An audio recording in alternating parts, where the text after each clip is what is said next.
Good afternoon, everyone. This is Frank with Balthazar's Pagan Garden, and I've got a surprise for you. I'm actually really happy with it. I didn't want to say anything too soon because didn't know if it would stay around, but I wanted you to see something. The White Witch has ridden across the Pagan Garden. We have snow. Lots of it. Now, I'm going to head over to the garden. I'm going to show you the update on the coal frame, see how it held up to the snow, see if my dog stepped on it or not. Also going to check on the compost pile. So why don't we head over there and take a look. The dog walked on the top of it. I gotta finish cleaning out his area probably this week so that I can put him in there so he can't get into my garden. Those of you who have pets are probably very familiar with this problem, where you set something up and you think it'll work really well, and then all of a sudden along comes your lumbering pet stomping all over your hard work. So let's see. It's not going to hurt anything now. It's not stapled down anymore and pulled it all out. The plants still seem to be okay, if not a little bit flat. They're not frostbit.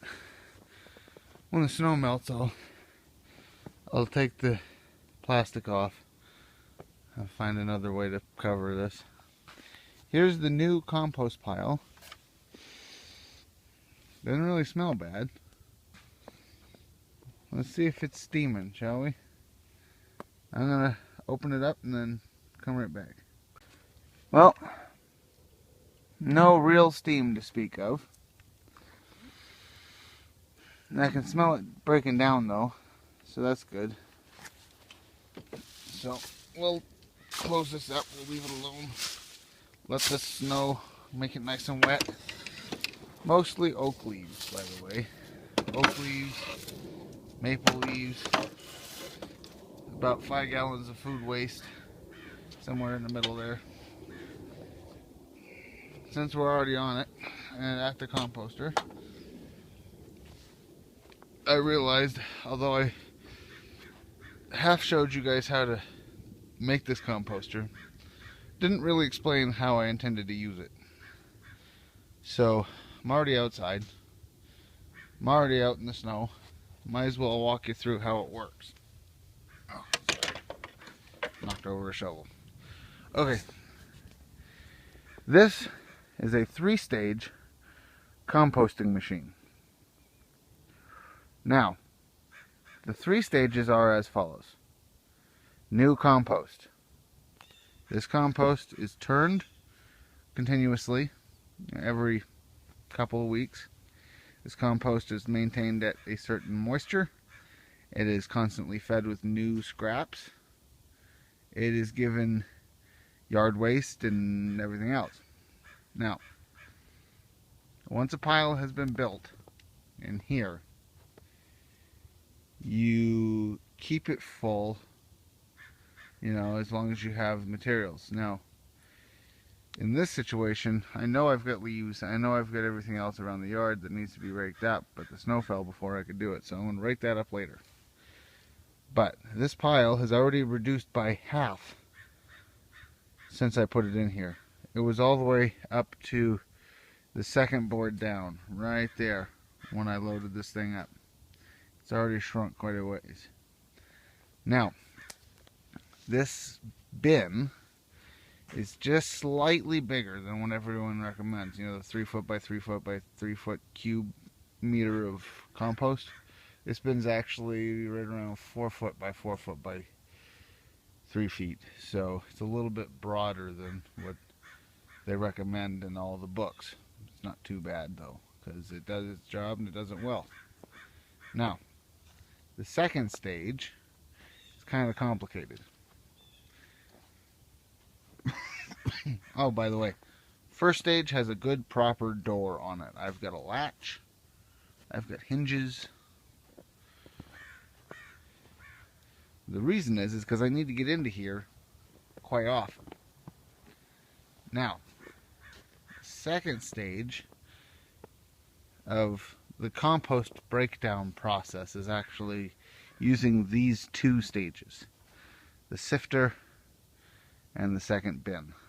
Now, when you have your compost broken down to the point where you think it looks more like dirt, less like food, what you do is you take it and you shovel it onto there. Okay, this screen, I've got a video on how to make this too, or how I made it anyway. This screen has holes. I'll give you a comparison. They're smaller than my finger, although you may not know how big my finger is. Let me see if I can find something. Should I get something in my pocket? No, I don't have anything in my pocket to use as a comparison. Oh, wait, I know. Ha! I knew I'd keep this around for a reason. Alright, standard garden rake. The tine should just barely fit into the hole if you want the same size screen as I'm using. But the idea behind this is to take anything that is too big out. Okay? So you screen it out. And you come down here. Can't really see, although it looks like the dog got into this too. Freaking dog. This is all finished, composted dirt. Okay, it's got some garden soil in there right now because I've been shoveling out these beds, which if you've been following along, you're aware of. Oh, and I'm not looking forward to shoveling wet soil out of that bed. It's going to be heavy as hell. So you sift it here. What's done falls down into here. Okay. What doesn't sift out goes into here. Now it looks like a snowbank. But in here there is sticks.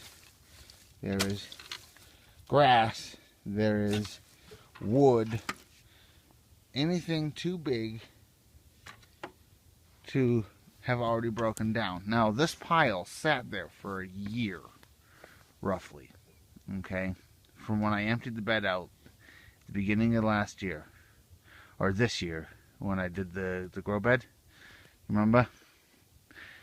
But this pile is mostly wood. Some of the soft stuff, like there's apples and whatnot in here too. But mostly the hard stuff, like the wood, the bones, everything else. Okay?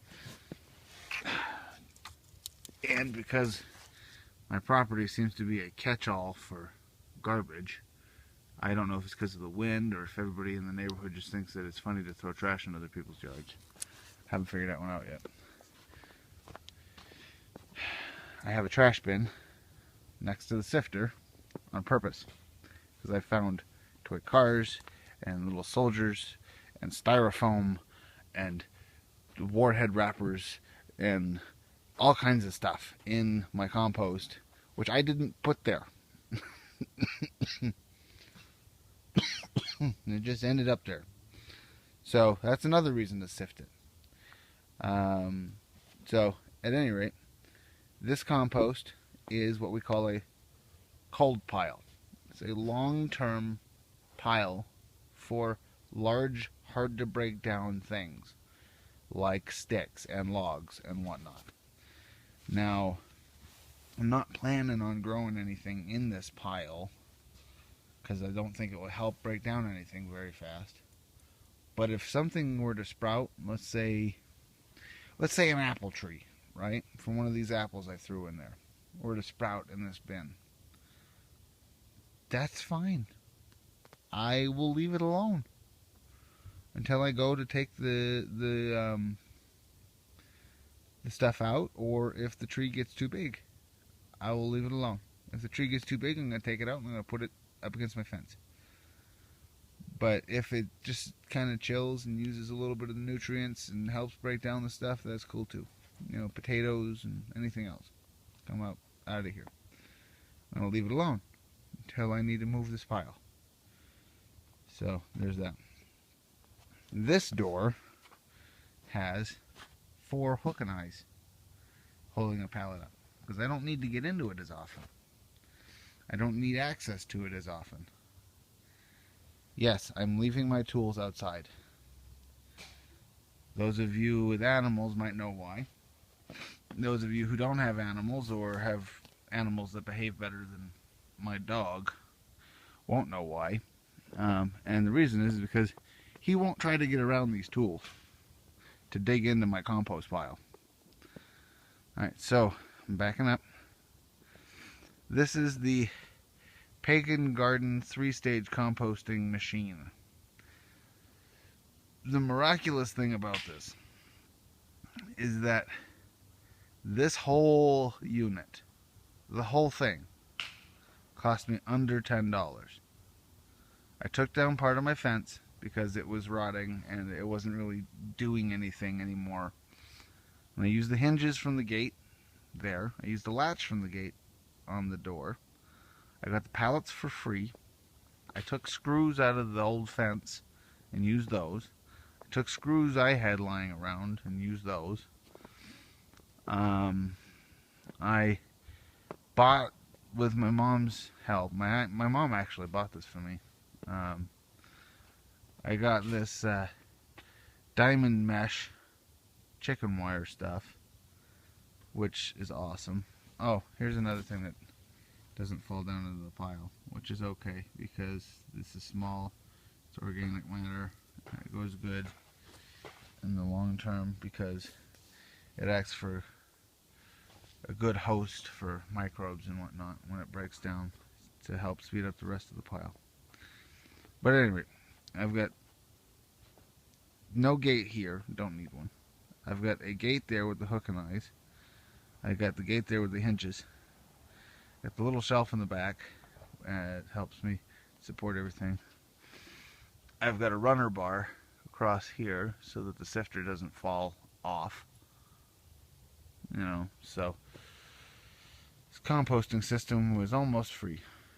Almost. It was very, very close to free.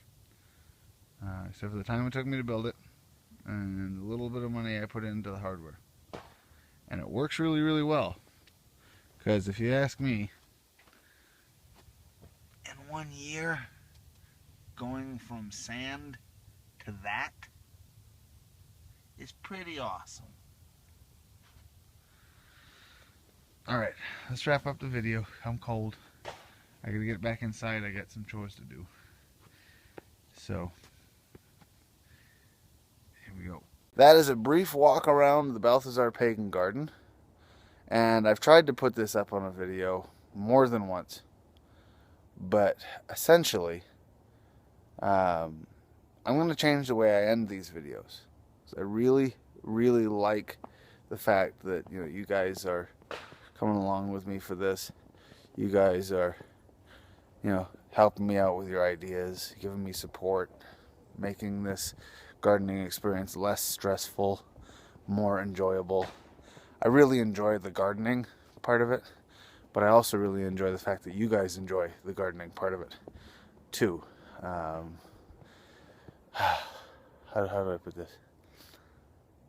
Those things that you think are fun in your life, chances are very good that those things are fun to you because either you did them with someone you love, somebody who meant a lot to you at some point in your life, or you do them with people that you love and care about and appreciate. And it forms a feeling of community, feeling of connectedness for you. That's the same with me. I learned to garden from my grandfather. My grandfather was a very big gardener.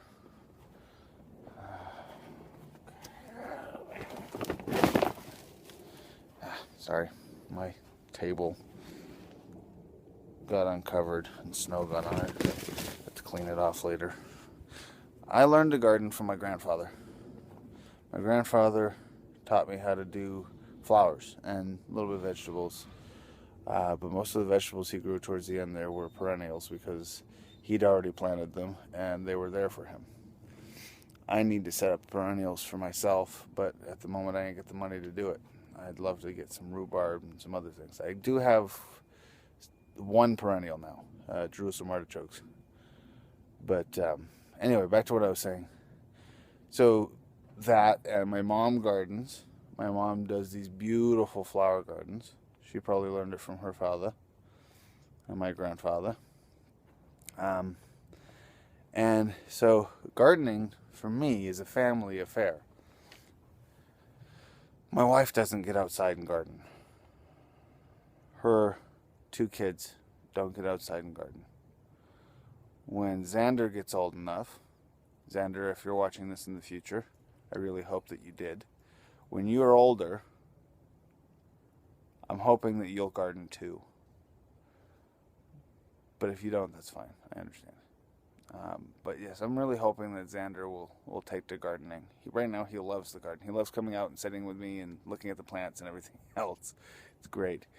But because of this, I originally said happy growing at the end of every one of my videos. Happy growing basically means enjoy what you're doing.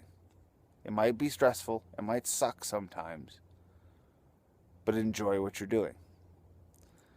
Well, seeing as I have over 70 subscriptions on YouTube to different gardening channels, all of which I really like, I have noticed that happy growing, the phrase, is very, very common. And this is, after all, a pagan gardening channel. So I thought, why not say something that means a little bit more to me? Why not say something that might mean a little bit more to you after hearing it a few dozen times? So I'm going to end my videos from now on by saying, blessed be. Blessed be to you and yours. Merry meet until we meet again. Thank you for watching. I really appreciate you and what you give back to me just by watching the videos. Thank you. Have a wonderful day. And I'll talk to you later.